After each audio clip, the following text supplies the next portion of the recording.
Estamos ao vivo, eu sou o pastor Alex e você está junto comigo no Clube do Livro. Estamos hoje começando um novo tempo na nossa jornada de leitura bíblica.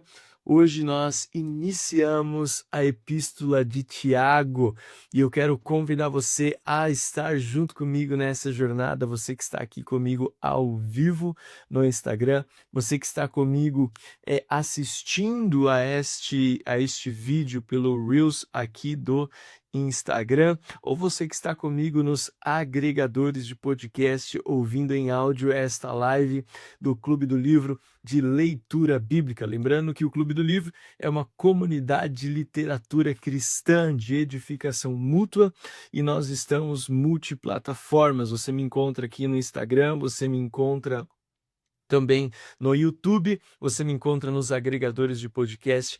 Cada mídia tem a sua particularidade e juntos nós estamos então vivendo essa grande experiência de fé. Aos que estão ao vivo aqui comigo, quero agradecer a Blandina, a Natália, quero agradecer a Ana Jamile, que diz que está muito ansiosa para iniciar, Tiago. Eu confesso que eu também estou. A Ana Júlia também está com a gente. Como é bom cada um de vocês aqui vivendo essa grande experiência de fé. Eu queria pedir para você compartilhar essa live com outras pessoas. Se você puder, vá aqui no canto inferior direito da sua tela, você vai encontrar uma seta e ali você pode enviar esta live para outras pessoas. Você pode copiar o link, sai rapidinho da live, vai nos seus status, compartilha, convida as pessoas para estar conosco, para que juntos nós possamos então viver essa grande experiência de fé, juntos servindo ao Senhor em nome de Jesus. Queridos, eu confesso que estou com grande expectativa para tudo que nós vamos ver nesta leitura de Tiago, da Epístola de Tiago, e eu sei que você também será impactado.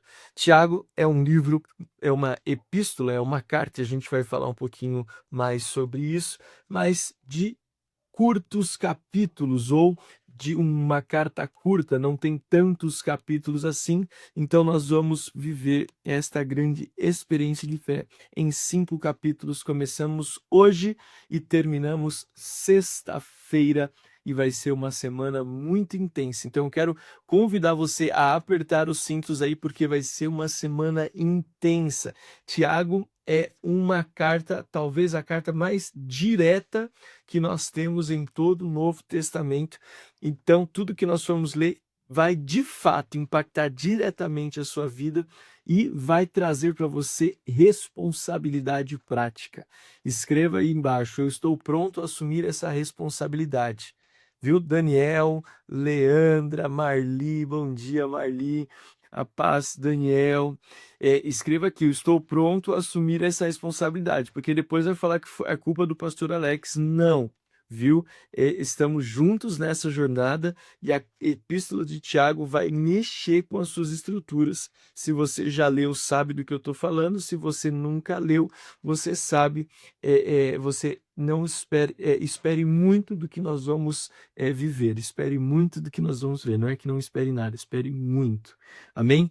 Já peço para você ter o seu caderno em mãos, porque muita anotação muita coisa você vai precisar anotar nesta leitura de Tiago. Muita coisa você vai precisar escrever nessa epístola, porque ela tem muitas particularidades, tem muito a oferecer a mim e a você. Amém? É como a Marli já falou, estou pronta para assumir essa responsabilidade. É isso aí, Marli. Porque a Bíblia, quando você lê, você tem que assumir a responsabilidade. Então, Tiago é o que nós vamos ler agora. E antes de continuarmos, eu quero dizer para você, tem um manual prático de leitura bíblica aqui na bio do meu Instagram e também no nosso canal do YouTube.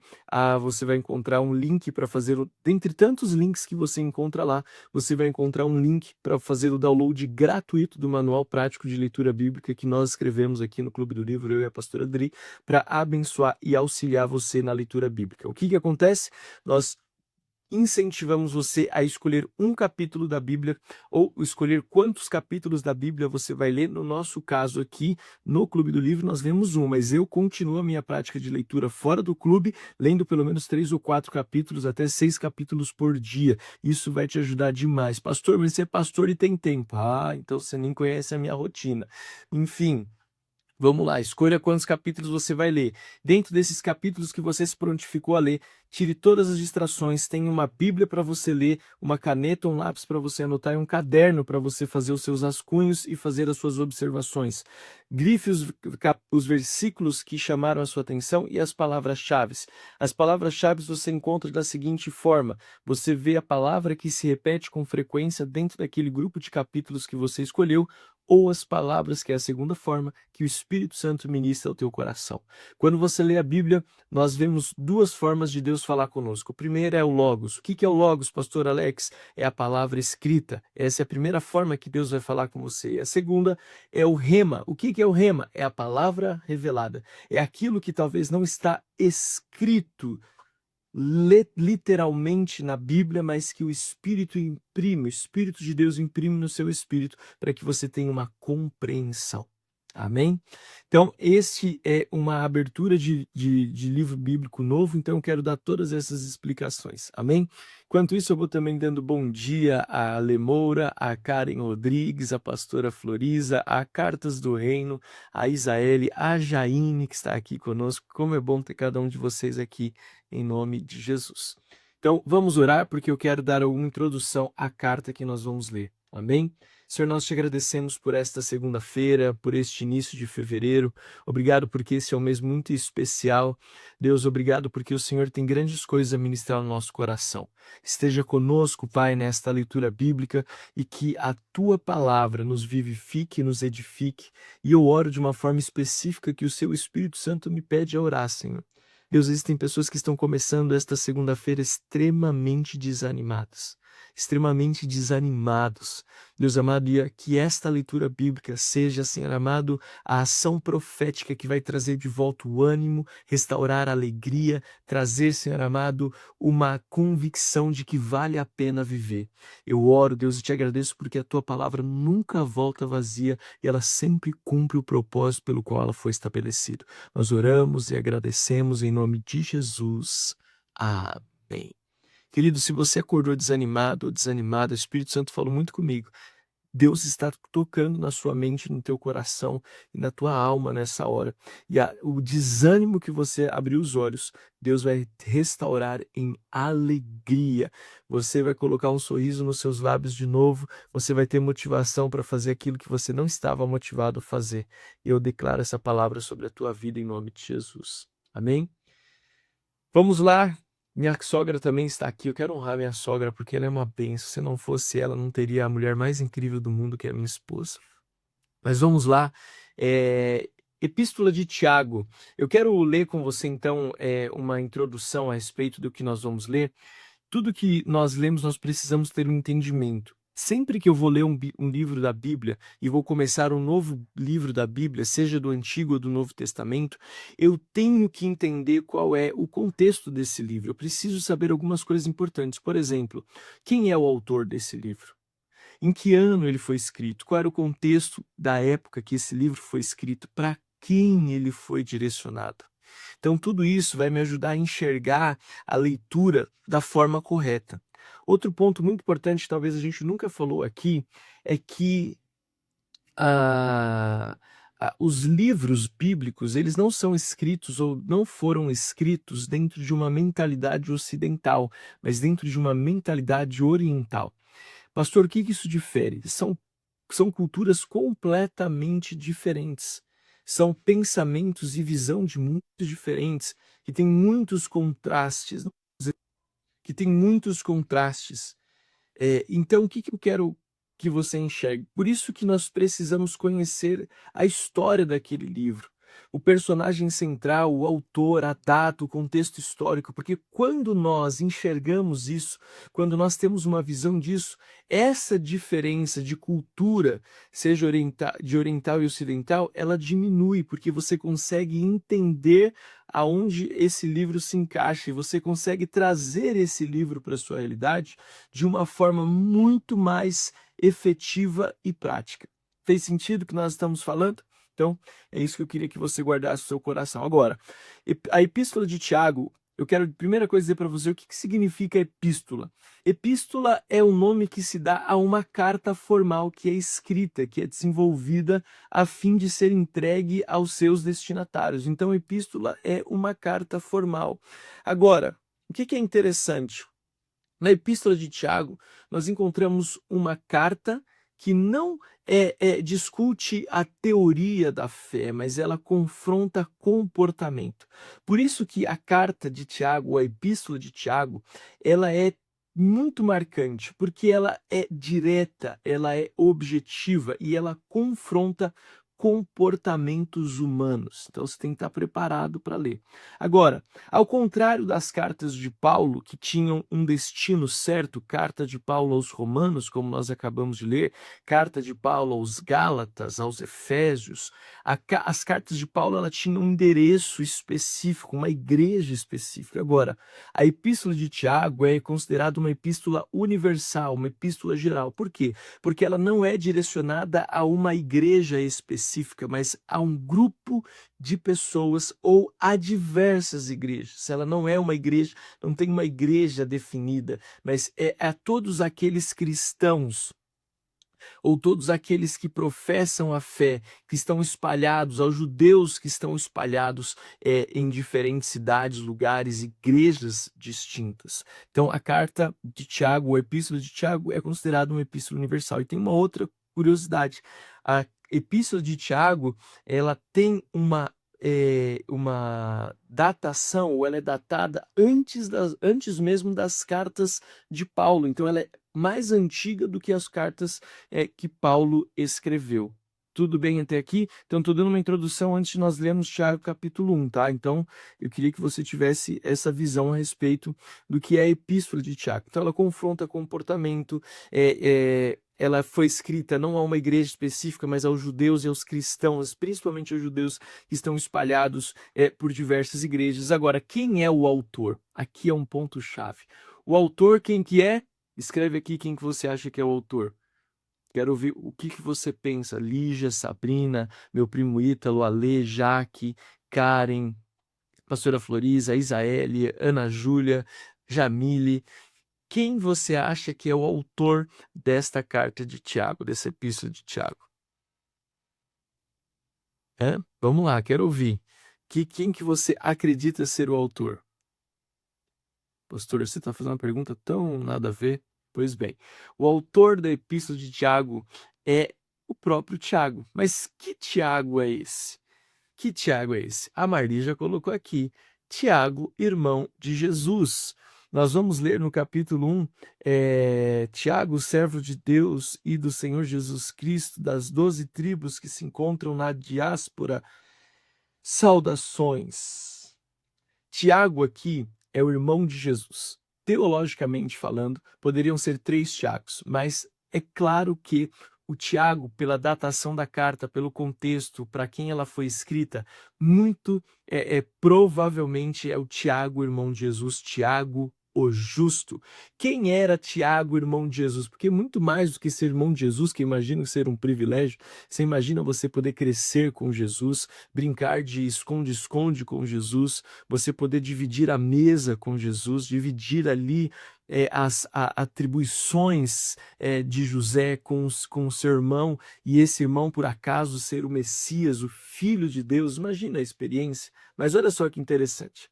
Tiago, ele, além de ser irmão de Jesus, ele tem algumas curiosidades, algumas particularidades. Primeira delas, ele se tornou o líder da igreja em Jerusalém depois que Pedro e Paulo saíram para suas viagens missionárias e para cumprir o propósito que foi estabelecido. Então, ele se tornou, a partir do ano 40 e 44, ele se tornou o pastor, o responsável pela igreja de Cristo estabelecida em Jerusalém. Agora, isso, pastor, onde é que está isso? Está lá em Mateus 13:55, você encontra a ligação desse Tiago com Jesus. Tiago, outra curiosidade sobre o autor dessa epístola, ele não cria em Jesus durante o seu ministério, meu querido Eduardo. Ele não acreditava que Jesus era o Messias, ele não cria no ministério do seu irmão. Olha só, Jesus, e a Bíblia relata que ele não pôde operar muitos milagres na sua casa porque os seus não creram nele. Afinal de contas, esse não é o filho do carpinteiro e de Maria? Os seus irmãos não brincam com ele, não são daqui dessa cidade? Então Jesus encontrou muita resistência dentro da sua própria casa. E o seu próprio irmão, o apóstolo Tiago, o líder da igreja, o pastor da igreja de Jerusalém, no ministério de Jesus, enquanto Jesus estava exercendo seu ministério, não creu no ministério do seu irmão, não creu no ministério de Jesus. Isso é um ponto importante a gente falar. Outra, ele também não era um dos 12 discípulos de Jesus. Então, tudo isso é importante para que você entenda a carta que nós vamos ler, a epístola que nós vamos ler, certo? Mas depois ele se tornou, então, pela transição, pela saída de Pedro, pela saída de Paulo de Jerusalém para pregar o evangelho aos gentios, ele assumiu a igreja em Jerusalém. Agora, isso fala para nós sobre o poder redentor de Cristo. Quando Tiago veio a crer em Cristo na ressurreição de Jesus, aí ele começou a crer. Então, a data deste livro, teologicamente aceita, é entre 45 e 50 depois de Cristo. Então, essa é uma das cartas mais antigas do Novo Testamento, até mesmo mais antiga do que as cartas paulinas. E então, aqui tem um ponto muito importante que eu queria falar com você. Tudo isso é para nós lermos Tiago com muita clareza, hein, gente? Pastor, você está enrolando demais, só lê o capítulo. Jamais faria isso. Não serei negligente com a palavra de Deus, nem negligente com aquilo que o Espírito Santo tem para ministrar ao nosso coração. Tá fazendo sentido para você? Interaja comigo aqui no chat, interaja aqui comigo nos comentários, porque eu quero saber o que você está recebendo aí dessa live e desse início da leitura de Tiago. Agora, para quem essa carta foi escrita, para quem que essa epístola foi escrita? As 12 tribos da dispersão, ou seja, esta carta ela se refere aos judeus que estão espalhados fora da Palestina, fora de Jerusalém, aqueles que estão perseguidos, aqueles que estão vivendo em comunidades hostis, aqueles que estão enfrentando pobreza, injustiça, pressão social. Olha só que interessante, a igreja primitiva, a igreja de Atos capítulo 2, era uma igreja que tinha uma característica muito marcante. Ela era uma igreja com ausências de necessidade, porque eles vendiam as suas propriedades e bens e repartiam os bens entre aqueles que tinham necessidade. Só que a igreja ela está avançando e ela está saindo de Jerusalém. Aqui, queridos, há um ponto teológico muito importante sobre a história da igreja. Se você nunca se preocupou em estudar a história da igreja, esse que vos fala, com muito amor e carinho, pede, estude a história da igreja. Mas não estude em qualquer lugar. Faça o nosso seminário, eu dou aula sobre a história da igreja e é muito legal a matéria. Agora, a história da igreja tem algumas características. A igreja é uma até o momento em que ela está em Jerusalém. A igreja ela é uma até o momento que ela está em Jerusalém. A partir do momento que a igreja sai dos portões e dos muros de Jerusalém, ela é outra igreja. Aí é uma outra perspectiva. Primeiro porque é uma igreja que ela se expande. Então ela não está só dentro de um contexto, dentro de uma realidade judaica. Mas agora ela alcança outros povos com diferentes culturas. Então uma igreja que era única agora é uma igreja amplificada, ampliada e que alcança diversas culturas. E aqueles que estão em Jerusalém são cristãos, mas preservam a cultura judaica. Os gentios e os pagãos não, eles já vêm de uma outra cultura, eles vivem a ressurreição de Jesus, mas ainda estão imersos numa cultura pagã. Então, a igreja, ela enfrenta uma série de desafios no início da sua história e da sua trajetória, mas sempre cumprindo Mateus 16:18. As portas do inferno não prevalecerão contra a igreja do Senhor. Jesus disse isso lá na porta do Hades, Mateus 16:18, principalmente a parte B do versículo. Agora, guarde tudo isso no seu coração. Pastor, por que você está explicando isso? Porque Tiago era o pastor da igreja que estava em Jerusalém. E ele lidava diretamente com a igreja formada por judeus. E não só os judeus que estavam em Jerusalém, mas os judeus que estavam dispersos fora de Jerusalém, mas que preservavam a cultura judaica. Isso é muito importante quando nós lermos a epístola de Tiago, certo? Isso é muito importante. Agora, tem outro ponto importantíssimo da epístola de Tiago. Por quê? Porque a epístola de Tiago é paralela, teologicamente é possível crer nisso, e até pelo que está escrito lá em Atos capítulo 15 e o que nós lemos na epístola de Tiago. A epístola de Tiago, ela foi escrita conciliando o primeiro concílio de Jerusalém, lá em Atos capítulo 15. Pastor, por que Atos capítulo 15 é importante no contexto da leitura de Tiago? Porque Tiago, em Atos 15, o que está acontecendo? Paulo já está pregando fora de Jerusalém, Pedro já está pregando fora de Jerusalém, já teve tanta situação acontecendo ali. E o que acontecia? Os gentios estavam se convertendo, os não-judeus estavam se convertendo. E os não-judeus tinham práticas diferentes dos judeus. E aí houve a primeira divergência na história da igreja cristã, que era, eles precisam se tornar judeus e observar a lei, ou eles simplesmente precisam crer em Jesus como Senhor e Salvador, que morreu e que ressuscitou no terceiro dia? Aí entra a chave. Tiago se manifesta biblicamente pela primeira vez em Atos capítulo 15. E aí existe algo muito importante acontecendo aqui. Olha só, Atos capítulo 15, está recebendo tudo, estou falando muito rápido, está dando para entender? Você já está enxergando a epístola de Tiago de outra forma? Você já estava doido para eu falar, né? Sobre sabedoria, sobre seja por ouvintes e não, praticantes e não ouvintes. Aí queria que eu falasse da língua, do poder da língua, né? Mas antes de chegar lá, nós temos que entender tudo isso que nós vamos ler. Olha só, Tiago fala em Atos capítulo 15, versículo 12. Olha só, se você está curtindo, vai dando coraçõezinhos e reações aqui do lado para eu saber que está alcançando teu coração aí. Olha só, Atos 15, 12. E toda a multidão silenciou, passando a ouvir Barnabé e Paulo, que contavam quantos sinais e prodígios Deus tinha feito por meio deles entre os gentios. Depois que eles terminaram, olha só, depois que eles terminaram, Tiago tomou a palavra e disse: Irmãos, ouçam o que eu tenho a dizer. Simão acaba de relatar como, primeiramente, Deus visitou os gentios a fim de construir entre eles um povo para o seu nome. Com isso, concordam as palavras dos profetas, como está escrito: Depois disso, voltarei e reedificarei o tabernáculo caído de Davi, reedificarei as suas ruínas e o restaurarei, para que o restante da humanidade busque ao Senhor, juntamente com todos os gentios sobre os quais tem sido invocado o meu nome, diz o Senhor, que fez estas coisas conhecidas desde os tempos antigos. Por isso, julgo que não devemos perturbar aqueles que entre os gentios se convertem a Deus, mas escrever-lhes que se abstenham das contaminações dos ídolos, bem como da imoralidade sexual, da carne, de animais sufocados e do sangue. Porque Moisés tem em cada cidade, desde tempos antigos, os que pregam nas sinagogas, onde é lido todos os sábados. O que está acontecendo aqui? Tiago, então, se levanta, ouve todos os relatos e ele, Tiago, por ser aquele que está assumindo a responsabilidade sobre a igreja de Jerusalém, ele diz o seguinte: ninguém precisa se tornar judeu para crer em Cristo, mas eles precisam tomar uma postura e uma posição diferente do que os pagãos ou do que os gentios não cristãos vivem.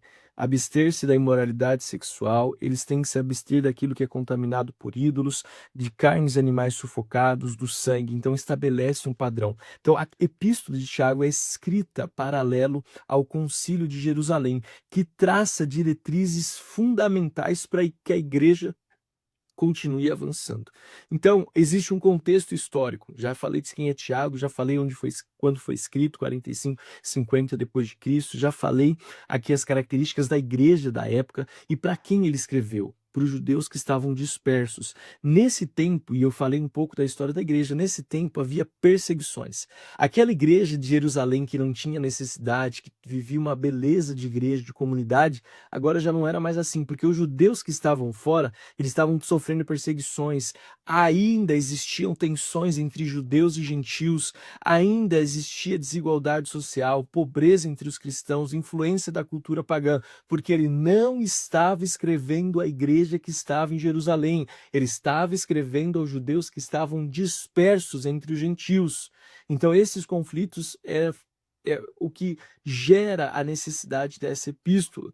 Então, muitos convertidos vinham do judaísmo, carregavam hábitos religiosos antigos, então ele também trabalha com a religiosidade. Então, ela é relevante, essa epístola é relevante porque ela não apenas fala sobre o período histórico do concílio, mas porque foi escrito em um tempo em que a Bíblia ainda não existia a compilação completa. Pastor, o que você está falando? É isso que eu quero que você saiba. Por que a epístola de Tiago é tão direta? Talvez você nunca se perguntou isso. Pastor, por que Tiago é um livro tão direto? Não tem cerimônia. Porque Tiago precisava ser efetivo. Ele não podia ter rodeios, ele precisava ser direto na sua comunicação. Na época que Tiago escreveu, não existia compilação da Bíblia com 66 livros, como a gente conhece hoje. Não existia isso aqui. Isso não era uma realidade. Nós tínhamos a Torá, nós tínhamos ali os livros, os 5 primeiros livros da Bíblia, que eram de conhecimento judaico, de conhecimento dos judeus, mas a Bíblia, a compilação dos livros do jeito que nós temos hoje, não existia. Então, como que a igreja se mantinha? A igreja se mantinha por meio da tradição oral. Se você nunca estudou sobre isso, estude sobre isso. A cultura era oral, era transferida de forma oral. Tinha uns escribas, mas eles não conseguiam dar conta de tudo que estava acontecendo. Imagina para retratar e reescrever um livro com tantos capítulos e com tanta informação, numa velocidade que todos tivessem acesso. Não era tão simples como nós temos hoje. Então, o livro, ou a epístola de Tiago, ela é marcante porque ela é direta. Tiago tinha uma necessidade urgente de alcançar aqueles corações. Tinha uma necessidade urgente. Então, é por isso que é um livro tão direto. Não tinha essa compilação. Então, Tiago precisa ser objetivo. Agora, para hoje, o que nós podemos enxergar? A fé prática, a maturidade espiritual, o controle da língua, justiça social, orgulho espiritual, favoritismo, riqueza, perseverança na aprovação. Então, Tiago aqui traz muito do ministério do seu irmão Jesus, embora não cite diretamente, mas Tiago usa muito do sermão do Monte das Bem-aventuranças, a humildade, a misericórdia, a pureza, a prática da palavra que estava sobre o ministério de Jesus. Amém? Agora, pastor, qual que é a estrutura do livro de Tiago? A estrutura do livro de Tiago se encontra da seguinte forma: capítulo 1, maturidade e fé. Capítulo 2, fé em ação. Capítulo 3, maturidade na fala. Capítulo 4, humildade diante de Deus. E capítulo 5, perseverança até o fim. É interessante que nós vamos construir um caminho em Tiago, um caminho teológico. Escreva aqui, eu quero conhecer o caminho teológico de Tiago, que nós vamos apresentar a você. Caminho teológico de Tiago. Amém? Então, dá para começar a ler com todas essas observações feitas? Dá para avançar? Então, vamos lá. Tiago, capítulo 1. Você agora sabe tudo o que é importante saber sobre esse livro. E tem muito mais coisa, mas a gente vai falando depois. Pastor, onde é que você encontra tudo isso? É óbvio que eu tenho os meus estudos, é óbvio que a gente busca, a gente lê, a gente conhece a história da igreja, a carta, a epístola de Tiago. Se você conhece o mínimo da história da igreja, já vai te abrir o leque poderosamente, e tem a nossa Bíblia de Estudos Plenitude, que fala muito poderosamente ao nosso coração. Amém? Tiago, capítulo 1, versículo 1 começa assim, e é o capítulo que nós vamos ler hoje. Tiago, servo de Deus e do Senhor Jesus Cristo, as 12 tribos que se encontram na diáspora, saudações. Meus irmãos, tenham por motivo de grande alegria o fato de passarem por várias provações, sabendo que a provação da fé que vocês têm produz perseverança. A fé que vocês têm produz perseverança. Ora, a perseverança deve ter ação completa, para que vocês sejam perfeitos e íntegros, sem que lhes falte nada. Sem que lhes falte nada. Aqui nesses 4 versículos iniciais de Tiago, ele já traz tudo o que eu falei para você nessa breve introdução da epístola. Olha só, ele se apresenta, ele direciona a carta, e ele fala sobre o ponto central do livro, que é a prática, que é a fé em ação. Pastor, Tiago contraria Paulo, né? A fé sem obras é morta e a fé sem obras é morta e as obras precisam manifestar a fé. Um não contradiz o outro, um complementa o outro. Como a epístola de Tiago ela é antecede as cartas paulinas, então nós temos uma completude, uma conexão entre elas. E aqui Tiago vai deixar muito claro que a nossa fé ela não é teórica, não é abstrata, mas a nossa fé é prática. E aqui ele introduz algo que a gente já fez até um fluxograma sobre isso, sabendo que a provação da fé que vocês têm produz perseverança. Aqui ele usa uma expressão diferente de Paulo, provação da fé. A provação da fé, ela produz perseverança. Perseverança. Paulo diz lá em Romanos que a nossa tribulação produz perseverança, que produz experiência, que produz esperança. Então, a provação da fé que vocês têm produz perseverança. Por que a aprovação? Porque os judeus estão passando por conflitos entre os gentios, e os gentios conflito com os judeus, há necessidade social, há crise de identidade. Então, tudo isso faz parte do contexto. Então, a aprovação da fé produz em você que está lendo essa carta perseverança. Ora, a perseverança deve ter ação completa. Então, a palavra-chave aqui é ação. Já de cara, nós temos a palavra ação. Então, ação completa. A perseverança não é só crer, mas a perseverança, tome esta palavra profética já de cara aqui. A perseverança que a aprovação da fé produz tem que gerar ação. Você não pode dizer que é perseverante se você não se move em cima da palavra. Se você não se move em direção àquilo que talvez te cause dor. Tem momentos na minha vida e na sua vida, meu querido, que você vai ter que ter uma ação mesmo quando doer. Mesmo quando tudo parece contrário. Lembra uma música que diz: quando tudo diz que não, tua voz me encoraja a prosseguir. Olha só o papai cantando, Bela. Enfim, olha só. Quando nós temos a convicção da nossa fé, nós temos perseverança. Só que essa perseverança não é passiva. Ela requer de mim, de você, uma ação. E esta ação precisa ser completa para que nós sejamos, Tiago falando, para que nós sejamos perfeitos e íntegros sem que nos falte nada. Esta, sem que nos falte nada, fala diretamente àqueles que estão necessitados. Não faltará nada a você que talvez está passando por necessidade, se você tiver uma ação crendo na palavra profética liberada sobre a tua vida. Ei, você que está enfrentando dificuldades e lutas na sua vida, persevere até o fim. Tenha ação. Haja como aquele que vive em milagres. Ontem nós ouvimos uma palavra baseada em Provérbios capítulo 23, versículo 7, muito preciosa. Assim como você enxerga a sua alma, assim você é. Isso a neurociência que está em moda agora já está falando, mas a Bíblia já falava lá atrás. A minha visão, a forma como eu enxergo, a palavra de Deus tem que determinar como eu vivo a minha vida. E a palavra de Deus determina que em todas as coisas eu sou mais do que vencedor em Cristo Jesus. Então mude a sua perspectiva. Tudo bem até aqui? Receber essa palavra profética? Capítulo 1, versículo 5. Então eu grifei aqui o versículo 4 e a palavra-chave deste capítulo para mim, já coloquei a primeira, que é ação.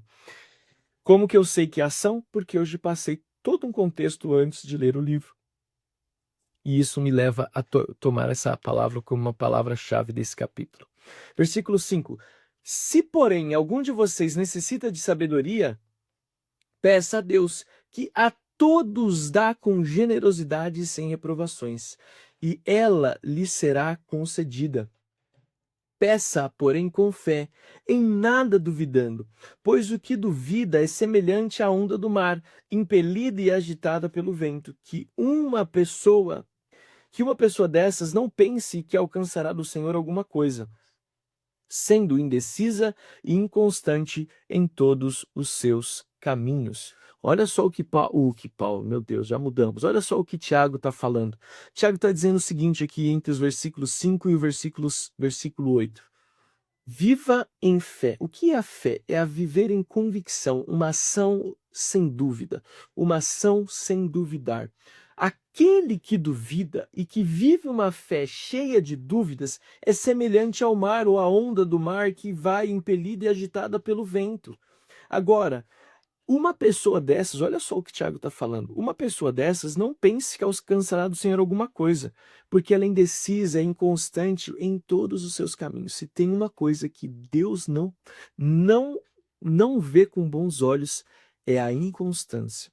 Algo que Deus não vê com bons olhos é a inconstância, é a indecisão. Deus não tem bons olhos para pessoas inconstantes e indecisas. Deus não se alegra com a minha inconstância e com a sua inconstância. Você conhece pessoas que vivem essa montanha russa de emoções, de altos e baixos emocionais? Uma hora tá bem, outra hora não tá? Pois bem, essa inconstância, ela não agrada a Deus. Diga que eu vou vencer a minha inconstância. Se você é uma pessoa inconstante, escreva aqui, eu vou vencer a minha inconstância. Tenha esta coragem de assumir este valor. Amém? Então, outro ponto importante, se você quer sabedoria, peça a Deus. Peça a Deus essa sabedoria, porque Ele dá sem restrições. Se você pedir com fé, Deus dá sem restrições. Continuando, versículo 9. O irmão de condição humilde gloria-se na sua exaltação. O irmão de condição humilde gloria-se na sua exaltação. E o rico na sua humilhação, porque ele passará como a flor do campo, porque o sol se levanta com o seu calor ardente. A planta seca, a sua flor cai, e a formosura do seu aspecto desaparece. Assim também o rico murchará em seus caminhos. O rico murchará em seus caminhos. Versículo 12. Bem-aventurado é aquele que suporta com perseverança a provação, porque depois de ter sido aprovado, receberá a coroa da vida, a qual o Senhor prometeu aos que o amam. Ninguém, ao ser tentado, diga, sou tentado por Deus, porque Deus não pode ser tentado pelo mal e Ele mesmo não tenta ninguém. Então, versículo 13, estou grifando. Deus não tenta ninguém. Ele não pode ser tentado, então ele não tenta ninguém. Deus não nos dá aquilo que ele não passou, aquilo que ele não suportou. Quem tenta o homem? Quem tenta o homem é o diabo. Ah, pastor Alex, espera aí, você falou uma coisa que ficou meio confuso. Deus não passou, Jesus não passou, ou Deus não passou, suportou a tentação, não é nesse sentido que ele não suportou, é porque ele não passa, ele é Deus, tá? Não quero que você tenha nenhum equívoco teológico aqui, ele é soberano, então ninguém pode tentar a Deus. Agora, o diabo quer tentar o homem, o diabo quer tentar o homem. Fez sentido? Não ficou nenhuma dúvida? Então, ninguém, versículo 13 foi grifado aqui por mim. Ninguém ao ser tentado diga eu sou tentado por Deus, porque Deus não pode ser tentado pelo mal e ele mesmo não tenta ninguém. Ao contrário, cada um é tentado pela sua própria cobiça. Aqui Tiago fala uma coisa muito importante. Ele nem fala o homem é tentado pela cobiça, ele é tentado pelo diabo. Não, ele fala o homem é tentado pela sua própria cobiça. Ou seja, Tiago, ele é direto, ele tá falando assim, ei, você que tá aí, ó, judeu disperso, você que tá fora de Jerusalém, você que tá enfrentando conflito com gentios, você gentil que tá enfrentando conflito com judeus, você aí que tá passando necessidade, e essas necessidades já começaram desde lá de Atos 6, quando os helenistas, os judeus de origem grega, estavam sendo negligenciados, as órfãos e as viúvas na distribuição diária de alimentos. E aí já começou alguma questão da história da igreja. Quando ela sai dos portões de Jerusalém, fica mais delicado ainda. Então, ele fala assim: ó, você que talvez esteja passando por algum período de escassez, cuidado, porque o que te tenta não é Deus, mas é a sua própria cobiça. Tá recebendo aí? Tá ficando mais claro, Tiago, para você agora? Espero que sim, em nome de Jesus. Amor, faz uma... versículo 14. Ao contrário, cada um é tentado pela sua própria cobiça quando esta o atrai e seduz. Então, a cobiça. Então, cobiça é uma outra palavra-chave porque ela está aparecendo muito aqui. Então, a cobiça, depois de haver concedido, dá à luz o pecado. E o pecado, uma vez consumado, gera a morte. Opa! Aqui tem um outro fluxograma aqui, hein? Então, no versículo 14, o versículo 15, tem um fluxograma. Então, aqui, como que acontece? Cobiça. O que a cobiça gera? A cobiça vai gerar aqui pecado. A cobiça gera o pecado. O pecado gera, por sua vez, a morte. A morte. Agora, da onde vem a cobiça? Essa é a pergunta. Da onde vem a cobiça? Então, já fiz aqui meu fluxograma. Da onde vem a cobiça? Fiz uma perguntinha aqui. A cobiça gera o pecado que gera a morte. Da onde vem a cobiça? O que tem, o que tem mudado você? O que tem gerado e despertado em você o desejo por aquilo que é mal? Uma vez que Deus tem todas as respostas, uma vez que Deus sacia todas as nossas necessidades. Continuando. Não se enganem, meus amados irmãos. Então aqui ele, mais uma vez, ele fala algo pesado, mas traz de novo para perto com. Não se enganem, meus amados irmãos. Toda boa dádiva e todo dom perfeito vem lá do alto. Vem lá do alto. Descendo do Pai das luzes, em que não pode existir variação ou sombra de mudança. Esse texto para mim, esse versículo 17 para mim, ele é um versículo icônico da palavra de Deus. Um versículo icônico da palavra de Deus. Olha só. Toda boa dádiva vem de Deus. Toda boa dádiva vem de Deus. Toda boa dádiva vem de Deus. Bondade vem de Deus, vem do céu. E tudo que vem do céu, tudo que vem do céu. Então, é um contraponto ao versículo 15.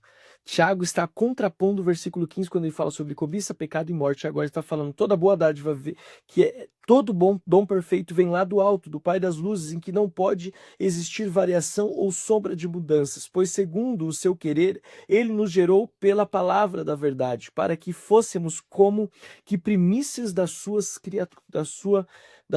criaturas. Ou seja, Deus olhou para nós e viu a bondade dele manifesta na nossa vida, na sua criação, não na essência, mas na criação.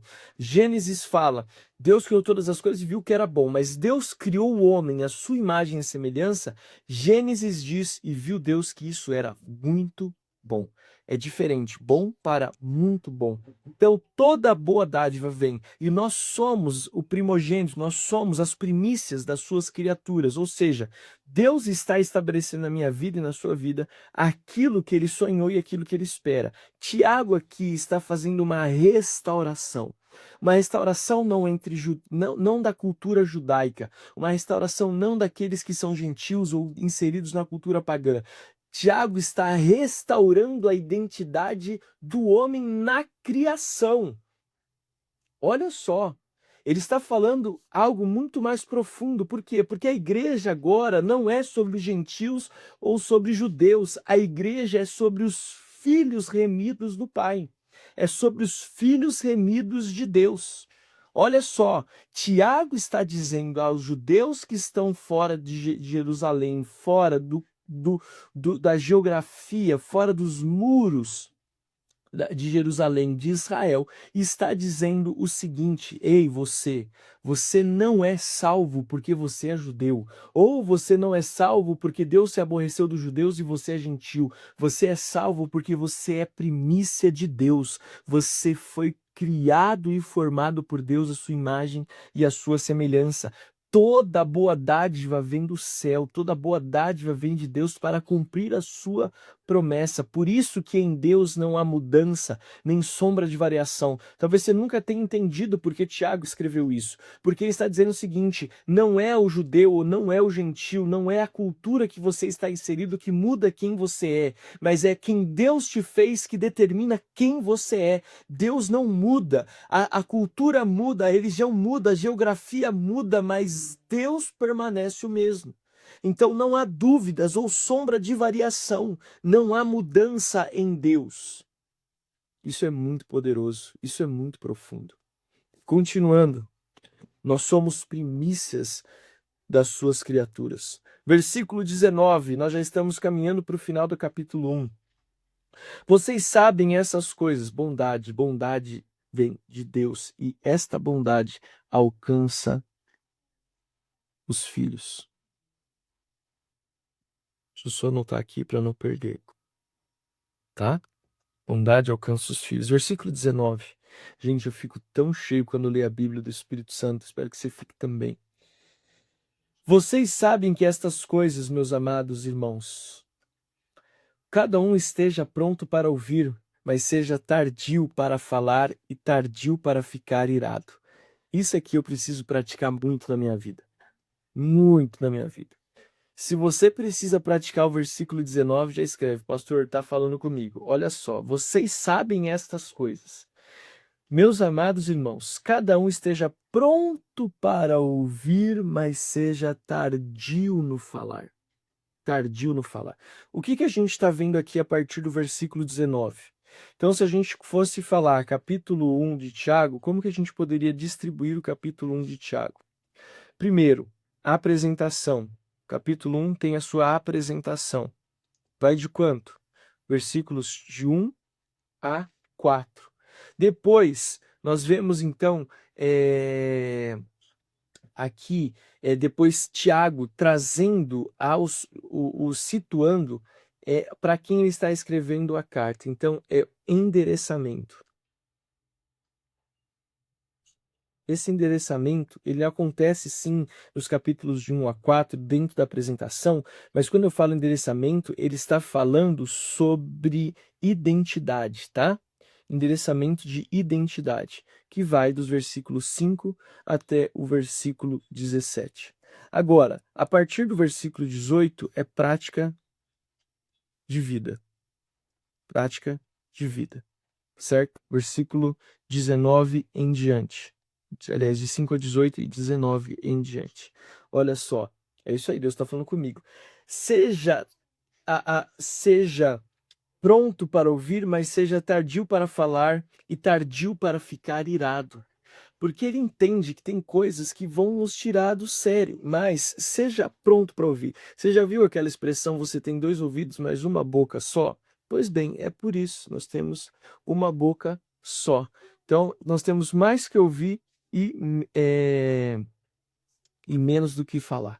Então, pensa comigo, Senhor, fala comigo, eu quero ouvir mais e falar menos. Versículo 20. Porque a ira humana não produz a justiça de Deus. Pai amado, a sua ira não produz justiça de Deus. Guarde isso no teu coração. Escreve aqui: a minha ira não produz justiça de Deus. Você pode conseguir morder o cotovelo aqui. Eu falo pro meu filho Benjamin: tá nervoso? Morde o cotovelo. Mas você pode morder o cotovelo de ira, de nervoso, mas isso não produz justiça de Deus. Pastor, o que produz justiça de Deus? A palavra.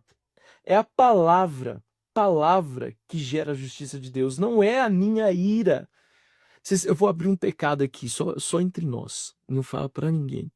Mas eu tinha uma luta, até fazer o 30 semanas, eu tinha um senso de justiça próprio tão aflorado, mas isso me atrapalhava tanto no meu relacionamento com Deus e no meu relacionamento com as pessoas, porque eu não aceitava que alguém descumprisse a palavra. Olha só que legalismo.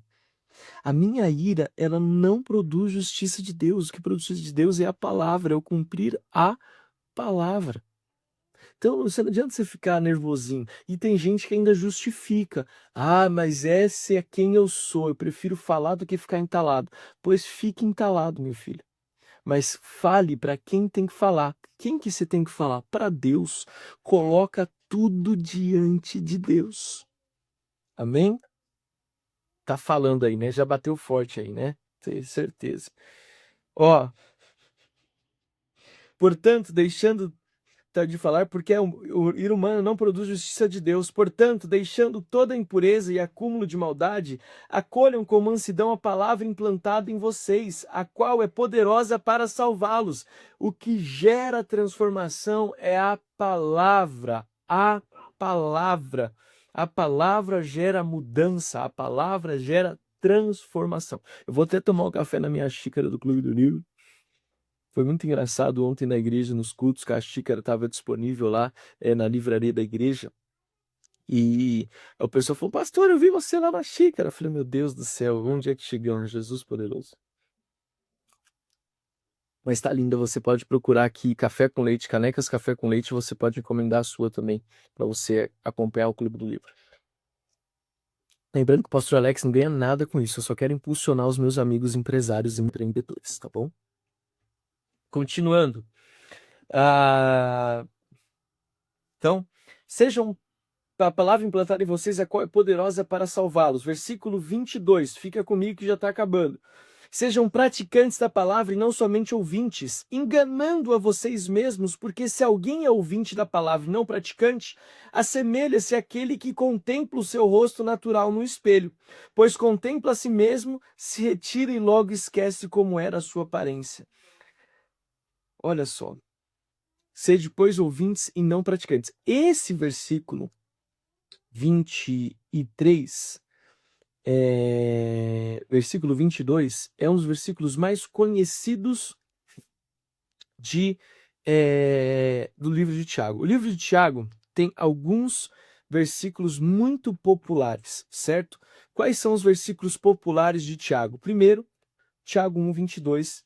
Tiago 1:22, que é: sejam praticantes e não ouvintes. Outro texto conhecido de Tiago, que é Tiago 3:5, se também a língua é um pequeno membro, mas que se gloria de grandes coisas, certo? Olha só que interessante.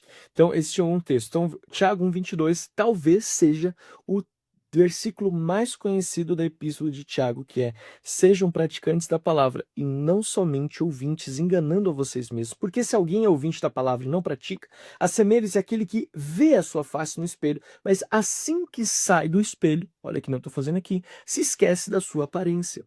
Por quê? Porque você não está praticando. Pastor, é por isso que você pede para anotar o que eu leio? Sim, é por isso que eu peço para você anotar o que você lê, porque você está colocando em prática. Escrever já é colocar em prática aquilo que você está lendo e você vai assimilar com maior facilidade. Então, o que eu já aprendi aqui nesses primeiros versículos de Tiago? Primeiro, que a justiça própria não causa diferença em Deus. Justiça própria não faz diferença.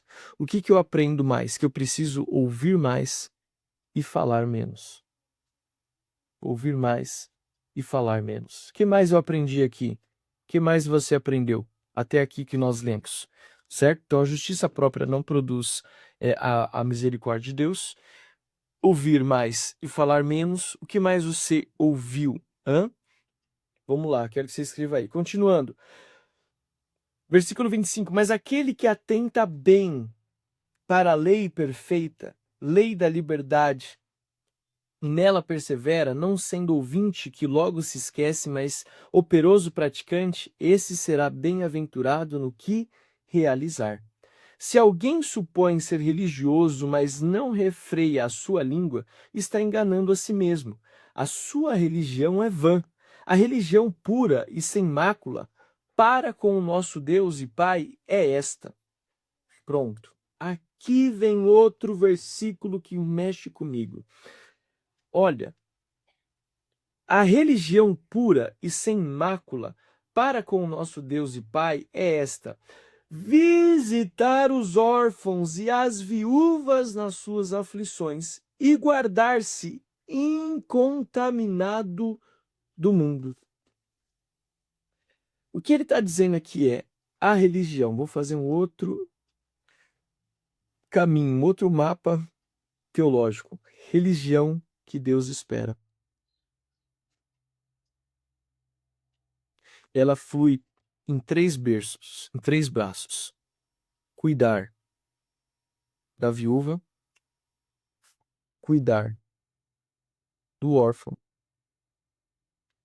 e santidade. Olha só, santidade. Cuidar da viúva, cuidar do órfão e cuidar da santidade. Pastor, me fala um pouco mais sobre isso. Vou falar bem objetivo, porque já são 8h55, nós acabamos aqui a leitura, mas eu preciso falar sobre isso ainda, me dá 2 minutos para falar sobre isso. Você já reparou no Antigo Testamento quantas vezes é citado o cuidado das viúvas na Bíblia? Você já reparou? Um dos exemplos dos reis, dos livros dos reis, 1ª e 2ª Reis, Jesus no seu ministério. Você percebeu quantas vezes ele cuidou dos órfãos e quantas vezes ele cuidou das viúvas? Quantas vezes isso apareceu? Pastor, você está dizendo que eu tenho que dar dinheiro para a criança, eu tenho que dar dinheiro para o órfão, eu tenho que dar dinheiro para a viúva? Meu amigo, Tiago não está falando de cuidar dos órfãos da viúva dando dinheiro. Ele está falando, aquilo que Deus espera é cuidar dos vulneráveis. Vou te fazer uma pergunta. Você já sentou para conversar com um senhor de idade, uma senhora de idade que anda sozinho a maior parte da semana? Você já se propôs a ser voluntário numa casa de repouso ou num orfanato? Porque às vezes a gente pensa que o cuidado é você dar dinheiro, recurso financeiro. Se você tiver condições, bem. Mas o que Tiago está dizendo é o seguinte: cuide dos que têm necessidade. Meu amigo, você já esteve perto de uma viúva? Minha mãe é viúva. Minha tia recentemente ficou viúva. Eu vou falar para você, é um dos sentimentos mais difíceis de se lidar, é perder a pessoa que você dividiu a sua vida. É muito difícil. O órfão, por quê? Porque você perde a sua referência. Você já cuidou de alguém que perdeu a referência? É isso que Tiago está dizendo. Porque quando ele fala, guarde isso no teu coração. Quando o Tiago fala, cuide da viúva e cuide do órfão, ele está dizendo o seguinte: você tem que cuidar daqueles que perderam a referência de Deus na terra. O marido ou a esposa pode ser a referência que aquele homem ou aquela mulher tinha de Deus na terra, a direção, o norte. O órfão perdeu os pais, o pai, a paternidade, a maternidade, a referência de Deus, senso de direção. Então, Tiago está dizendo, ei, por quê? Porque havia necessitados. Peraí que eu vou junto. Dá um oi aqui pro pessoal. Fala, oi, gente. Primeiro dia de aula hoje. Primeiro dia. A gente já tá indo. Então, guarde isso no teu coração. Guarde isso. Tiago está falando aos gentios que estão dispersos, que estão passando por essas tribulações de orfandade, de viuvez, de necessidade, de cultura pagã, de contaminação. Contaminação. Então ele está falando, a religião que é pura, sem mácula, é aqueles que se colocam à disposição de ajudar aqueles que estão sem direção a encontrar o caminho, a verdade e a vida. Não tenha na sua cabeça que é dinheiro apenas, dinheiro vai ajudar.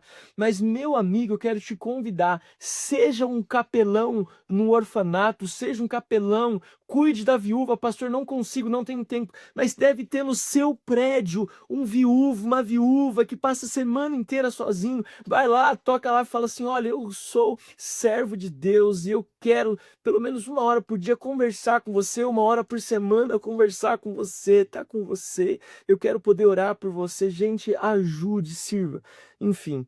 Isso é o que nós temos da carta de Tiago. Então são muitas verdades que estão apresentadas aqui a mim e a você. E se a gente deixasse continuar falando. Pastor, por que o livro de Tiago é tão marcante também? Vou te falar por que o livro de Tiago é tão marcante. Tiago é considerado Provérbios do Novo Testamento. Pegou essa chave? Tiago é considerado Provérbios do Novo Testamento. Direções práticas de alguém sábio. Vamos orar?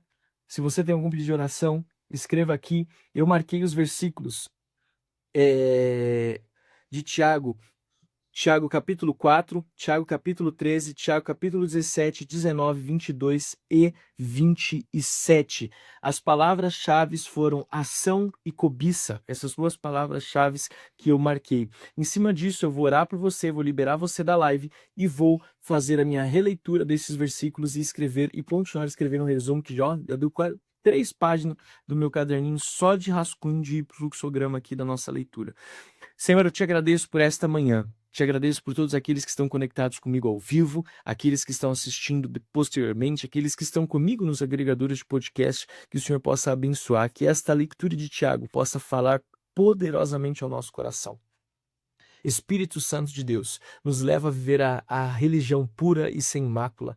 Deus, leve-me, Senhor amado, a viver esta fé viva, onde, Senhor amado, o senso de justiça humano não me domina, onde, Senhor amado, eu consigo entender que a minha provação de fé gera perseverança, onde, Senhor amado, eu consigo enxergar, Pai, que eu preciso ouvir mais e falar menos. Deus, abençoa minha vida. Eu oro também, Senhor amado, pela Gisela, eu oro, Senhor amado, pela cura dela, para que ela volte a andar.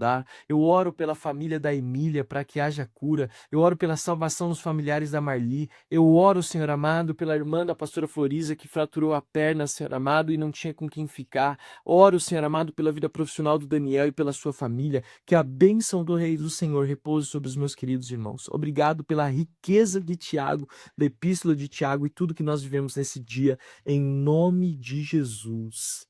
Amém. Querido, Deus te abençoe. Lembrando que hoje foi um pouco mais longo porque nós tínhamos a introdução da epístola, tudo que você precisava saber para a nossa leitura. Medite, se você quiser, leia de novo este capítulo para você ficar ainda mais cheio de Jesus aí. Deus te abençoe. Muito obrigado por crer no Clube do Livro. E você já que está no grupo do WhatsApp do Clube do Livro vai receber mais um link com o último vídeo da nossa temporada. Deus abençoe. Tchau, tchau.